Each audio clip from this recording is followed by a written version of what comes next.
अमिताभ बच्चन को एक बार अपनी ब्लॉकबस्टर फिल्म कूली के सेट पर भयानक चोट लग गई थी, जिसके बाद उन्हें क्लिनिकल मृत्यु घोषित कर दिया गया था। उनकी हालत जल्द ही जानलेवा हो गई थी, लेकिन जब बच्चन उनका अटूट समर्थन करती रही, उनकी ताकत ने उन्हें ठीक करने में बड़ी मदद की और पति के लिए भाग्य से लड़ गई। यह दुर्घटना कूली के सेट पर हुई, जो एक ब्लॉकबस्टर फिल्म बनने वाली थी, लेकिन सिर्फ इसकी कहानी के लिए नहीं, इसे एक जानलेवा दुर्घटना के लिए भी याद किया जाता है, जिसने पूरे देश को झकझोर कर रख दिया था। पुनीत सर के साथ एक फाइट सीन के दौरान अमिताभ बच्चन के गलत समय पर छलांग लगाई और एक टेबल के किनारे से टकरा गए, जिससे उन्हें गंभीर चोट लग गई।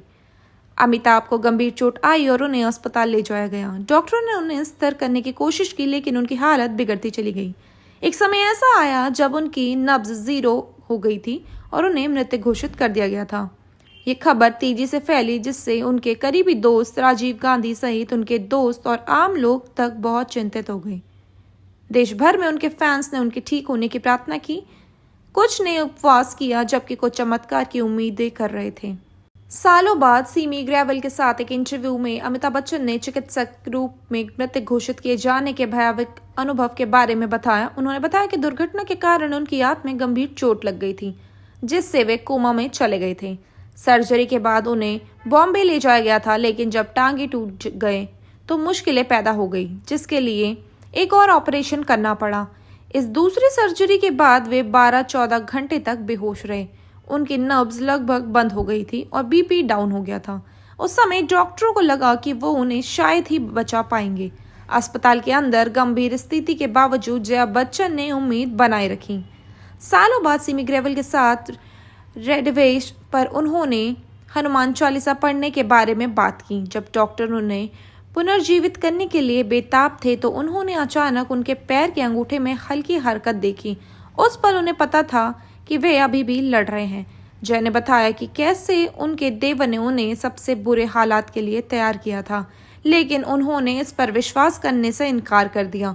डॉक्टरों में से एक ने उन्हें कहा कि केवल प्रार्थना ही मदद कर सकती है। हालांकि वह नहीं देख पा रही थी कि क्या हो रहा था, लेकिन उन्हें देखा कि मेडिकल टीम उनके दिल को पंप कर रही थी और इंजेक्शन लगा रही थी।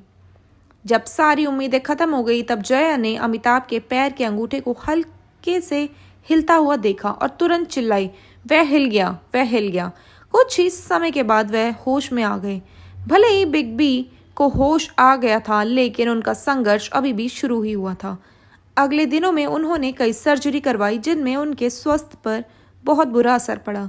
रिपोर्ट्स बताती है कि उनके अपने शरीर की लगभग 75% ताकत खो दी थी।